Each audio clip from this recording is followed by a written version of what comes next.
Welcome to Building Families, Bridging Differences, a family law journey. Hey everyone, welcome back to an all-new episode of Building Families, Bridging Differences, a family law journey with Shelly Cooley. I'm your host, Mike Leon. Shelly here is a certified family law specialist, and she's also the founder of the Cooley Law Firm out in Las Vegas. She's been focused extensively and exclusively on family law, helping clients with divorce, custody, adoption, and assisted reproduction. And she's known for her compassionate, straightforward approach. And in today's episode, we're going to be talking about the LGBTQ plus community and the family formation, how to make sure that every parent in a modern family is fully protected under the law. Shelly's going to break all of it down, whether it's adoption, surrogacy, donor agreements. There are so many unique steps in this process that are helping to build families, their security, and their peace of mind. Shelly's going to explain it all in just a second. Shelly, it's good to see you as always. I want to ask you here at the onset, for the LGBTQ plus families, couples, individuals that are listening to this, they want to start a family. What are some of the most common legal pathways that are available to them in the state of Nevada? That's a fantastic question. Thank you. Thank you for having me. So Nevada is a very friendly state for LGBTQ plus families. We have laws that allow LGBTQ plus families to form families via third-party reproduction. So surrogacy, donor agreements. We also allow families or LGBTQ plus families to build their families via adoption. And our laws don't specifically state LGBTQ plus families can engage in these activities, but our laws are neutral, and they indicate that all people, they can be single, they can be married, they can be same sex, they can be different sex, and we can also have more than two parents in Nevada. So we have lots of different pathways to becoming parents in Nevada, which is especially important for LGBTQ plus families because they have different experiences and complications that same-sex families don't necessarily experience. Yeah. Well, I want to get into some of that, but let me ask you first, because you were talking about, I think you mentioned adoption or even court orders, but in those cases, why is it so important to formalize percentage through the legal means when it comes to adoption or court orders? Because even if both parents are listed on the birth certificate, can you explain why it's so important? Absolutely. That is a wonderful question. So contrary to what many people believe, a birth certificate is just an administrative form. It's a form prepared by Vital Records in the state that memorializes the details of birth. So whether you have same-sex or different-sex parents listed on a birth certificate, that's just an administrative form, and it's not entitled to full faith and credit under the U.S. Constitution. What is entitled to full faith and credit are court orders. And when you're establishing parentage, you can get a judgment of parentage, which is what we use with our surrogacy and our third-party reproduction cases. And when we're talking about same-sex parents who are both on the birth certificate, we can also confirm parentage through a confirmatory adoption. And especially in these times when same-sex parentage and LGBTQ plus parents' rights are at issue, we'll say, we want to make sure that no matter where they are, no matter what state they're in, including internationally, that they have a judgment of adoption, or also called a decree of adoption, because that's a court order and that is going to be entitled to full faith and credit in no matter what state you go to.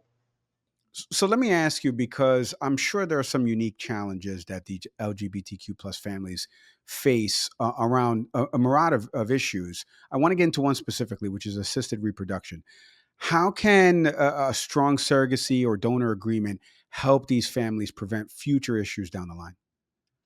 One of the most important, if not the most important, issues to address in a surrogacy or donor arrangement or agreement is parentage.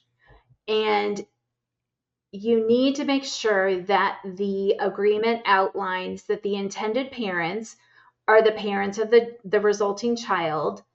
And if we're talking about a donor agreement, then the intended parents are the intended parents of whatever child is conceived via or utilizing that genetic material. That is incredibly important. It also outlines that when parentage will be established. When we're talking about surrogacy arrangements, we often in Nevada start the process at approximately 20 weeks gestation. When we have a multiples pregnancy, then we might start it a little bit earlier because they don't usually go to term. But we also ensure that despite the fact that Nevada has a process to establish parentage both before and after the birth of the child, if there is any issue with that process, that the gestational carrier and her partner, if she has a partner, will cooperate in all proceedings to establish parentage, and that the carrier and the partner will not assert parentage of the child that the carrier is carrying. So those are very, very important terms because we want to make sure throughout this process, from match to pregnancy to birth, that everyone understands that the child that the carrier is carrying is the child of the intended parents. Yeah. What about in the situation of donors for couples using a known donor, maybe even a friend that's a surrogate? What extra precautions would you recommend to them that they should take just from the beginning? Well, that is actually a common situation where you have a known donor or even a surrogate who is carrying a child for a friend or family member. I love handling those situations. I think that is one of the most precious gifts that a parent can give another individual.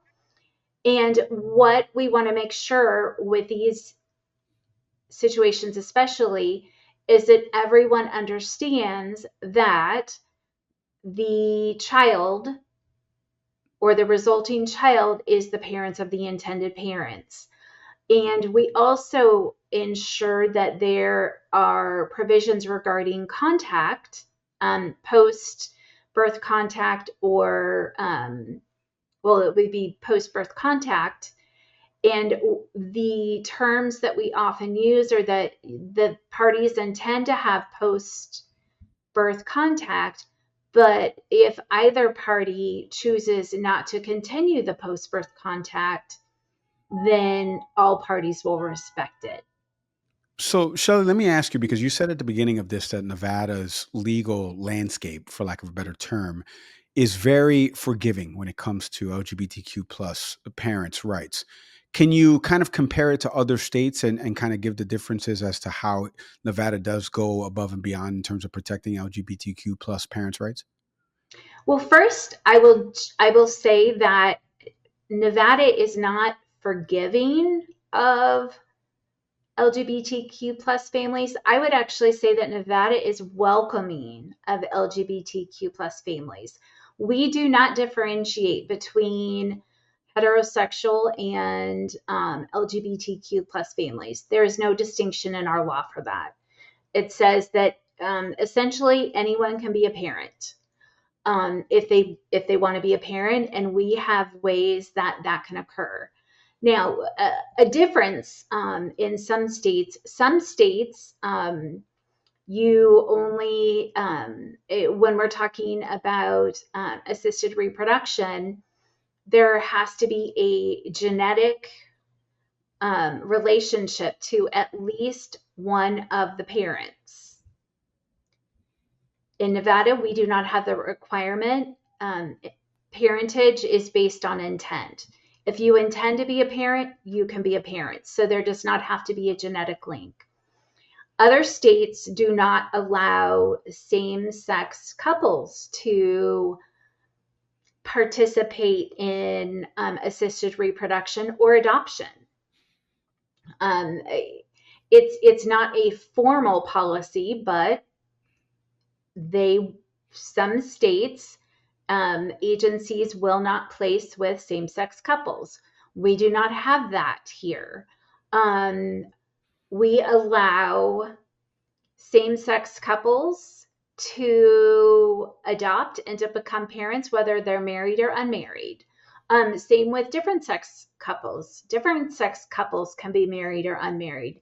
So we are very much open to the public policy of encouraging people to be parents. We do that in all respects in this state. It's beautiful. I love it. Speaking of that, are there differences in the processes for couples who are married versus those not married, domestic partnership, unmarried relationship? Can you explain those differences? There actually aren't in Nevada, because parentage is intent based.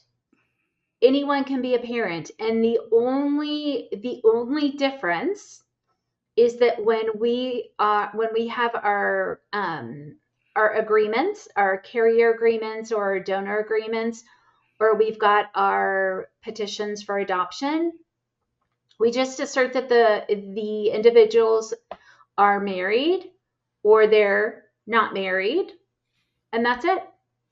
That's the only difference. We do not look at it in any other way. We just have to assert that. And you can, even in Nevada, you can have two individuals or more individuals who are married to other people that want to adopt a child together. You might see this situation if you're adopting a family member. So you can have a brother and sister adopt their youngest sibling. Something happens to the parents, they want to adopt, they're both married to different spouses. All that has to happen is that spouses have to agree that their spouses may adopt the child, and that the other spouses won't have parental rights to this child. But we very much want to give stability to children. And the best way of doing that is to make sure that parentage is established and that people can adopt children that they want to adopt. Let me ask you, Shelly, for someone who's listening to this, what advice would you give them if they feel maybe overwhelmed by the legal side of this family building and they know they need to protect their family structure? What's some advice that you would give them in terms of not being overwhelmed by the legal side of all this? You can check out my website. I've got tons of information about LGBTQ plus parents, building families through adoption and assisted reproduction. You can give me a call. I love talking to families about this. And one of my jobs as an attorney is to help guide you through this process from start to finish.